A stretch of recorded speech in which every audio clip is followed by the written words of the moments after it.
Greetings, everyone. Hope all of you are having an absolutely fantastic day. A few months ago, we played a demo of Dispatch, and I told you all then that when the first couple of episodes released, I would absolutely play them and give you a review of the experience. Well, we were able to live stream the game yesterday, and that means today I can go ahead and give you my thoughts.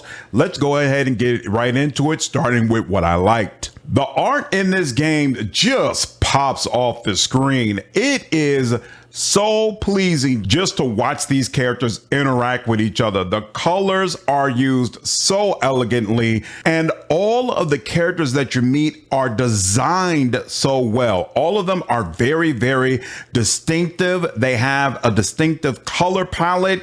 It's just super, super cool. And to be honest with you, more than maybe any game that I've played, just about everybody you see on the screen is attractive. There's a big push right now to make people look more realistic, especially women, right? There's the push to say, hey, they shouldn't be hypersexual all the time, and they shouldn't have these standards that nobody could possibly live up to. And I completely understand why that push is occurring. And I think in a lot of ways, it probably is healthy. And in a lot of games, it absolutely works. But this game goes in the complete opposite direction, and I feel like it works equally well here. In a game that's all about superheroes, it makes sense that they are all super attractive. And whether it's male or female, these people are all just great to watch. It is super, super entertaining just watching this freaking game. But of course, that's not all, because the voice acting is amazing. Your main character is voiced by Aaron Paul, who is, of course, from Breaking Bad fame. This is the first time I've ever heard him in a voice acting role. Phenomenal. I think he absolutely knocks it out of the park. But in a very close second, I would put Jeffrey Wright, who, again, this is the first time I've heard him voice acting a character, and he voices someone who used to be a superhero but is now much older and helps with the dispatching. Amazing in this role. So entertaining to watch them play off of each other. Super, super cool. Laura Bailey plays a character called Invisigal. Also so entertaining to listen to her the entire time. Invisigal is so clearly such a criminal at heart, and Laura does a great job of bringing that out. It's going to be very, very interesting to watch that character arc as the episodes go on.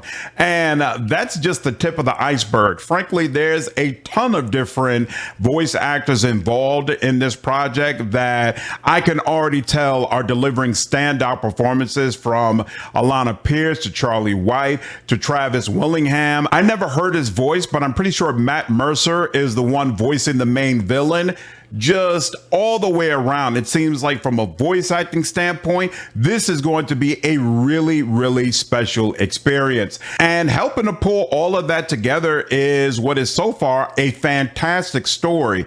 So you play as a superhero called Mecha Man, who has no powers. So he has a suit that is in the family. It started with his grandfather, and then his father took over, and now he finally is the one who's responsible for the suit and is doing everything in his power to be a hero that lives up to that legacy. Now, speaking of living up to the legacy, he knows that his father was killed by a supervillain named Shroud. And the game starts out with you donning the suit and heading out to try to avenge your father's murder. But unfortunately, Shroud isn't alone. He has a whole team of supervillains that are assisting him, and they absolutely overwhelm you. Very quickly, you end up in a meeting with Blonde Blazer, who offers you a job, basically saying, hey, if you are willing to dispatch and basically lead this group of reformed villains who were trying to make it to heroes, we will put in the resources to recreate your suit and allow you to become a superhero again. And in my mind, what the game is clearly building towards is you're going to pull together this team and lead them, and eventually they're all going to band together and help you avenge your father's murder, which is an amazing premise.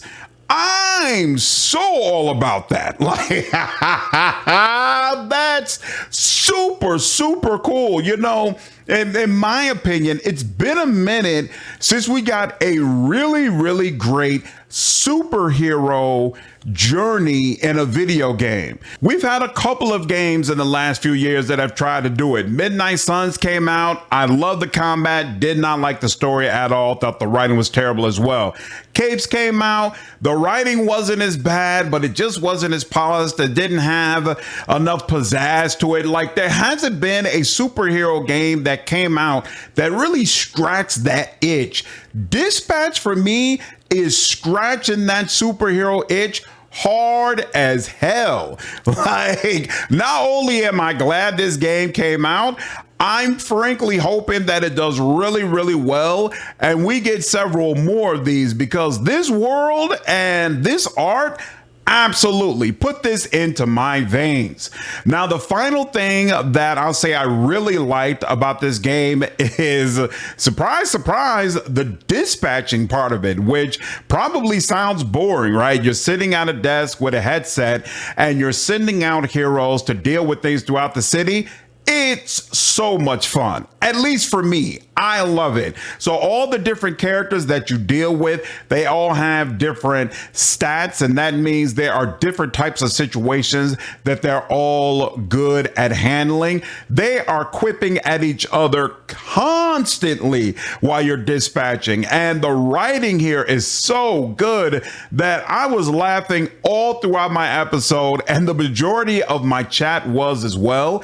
There's a wide array of different situations you have to figure out how to deal with, and so you're constantly trying to solve this puzzle of, all right, who should I send out? How many of them should I send out? It's not always easy to determine who is the best person to handle certain tasks. And there are some sequences where you have to get involved directly through hacking. And they do things in these sequences to kind of keep you on your toes. Like, there are a couple of times where I had to basically memorize a code and then go to another place to re-enter it, which was kind of, to be honest, a little scary during my stream. I almost messed one of these up really, really bad. But just all the way around, it's a great fun time. And because we're at the beginning of the journey, nobody really trusts you. They don't really see you as their leader. And so it's obvious the story is given plenty of room to grow and breathe and build towards what hopefully should be an amazing finale. I am so impressed with what we've been given thus far. But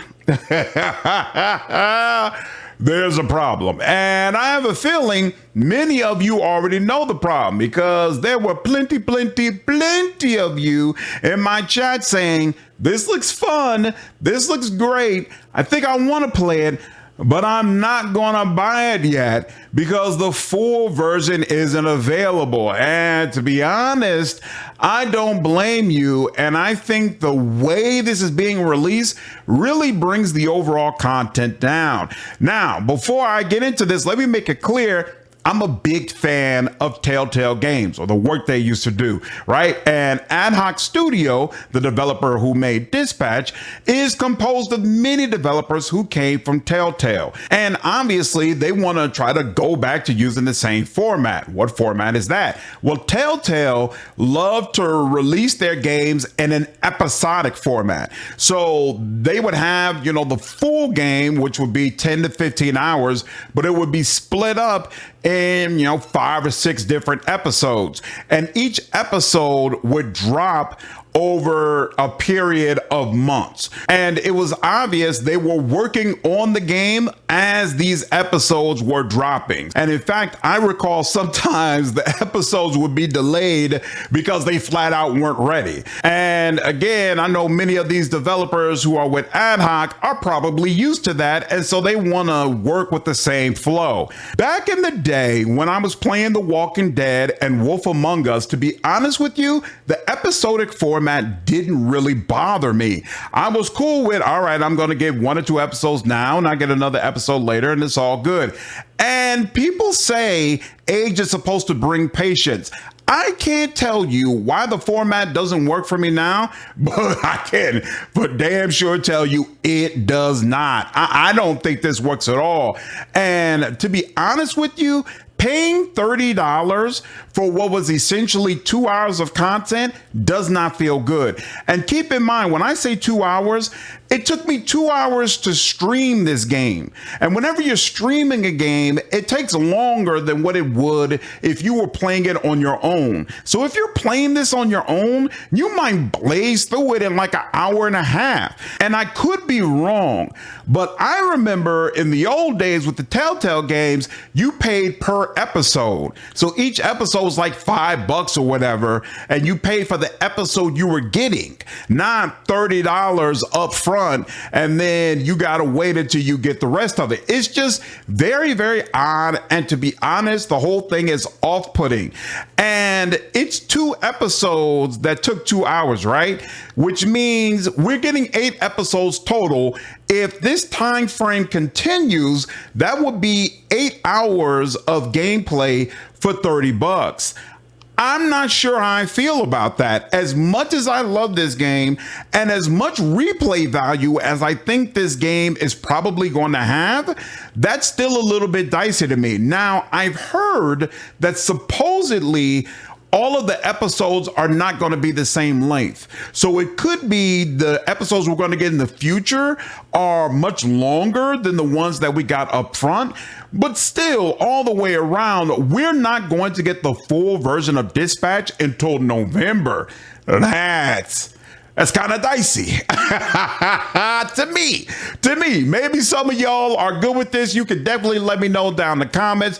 But for me, this is definitely kind of a dicey situation. And to be honest, a lot of people who are interested right here, right now, and feel like this game works for them, but they're not interested in getting 1/4 of a game, are going to miss out. And by the time your full game is available, they either won't remember that they wanted this game, or they're going to have so many other things in their backlog, they're going to be like, nah, I'm straight. This is old news now. Like, just all the way around, I don't think this format works. I don't think this format works. And unfortunately, I think it mars the experience of what otherwise it looks like an amazing game that I would love to see a lot more of. But anyway, those are my thoughts. You could definitely let me know down in the comments how you feel about it. Once again, I loved it. I thought Dispatch was such a freaking cool time. I would love to see more games that are just like this, more superhero games in general. We do not get enough superhero games, and Dispatch is looking like it's going to be one of the very, very best. And as someone who's a big fan of comic books, big fan of superheroes, this just works for me. This just scratches that itch, and I'm really, really excited that it at least appears the full product is going to live up to what was promised with the demo. That's all for this video. If you haven't subscribed as of yet, I'd appreciate you hitting that subscribe button, hit that like button, hit that bell to make sure you don't miss any content. There are links down below if you'd like to sign up as a member or join our Patreon to get unique reaction content. I will see you all in the next video. Take care.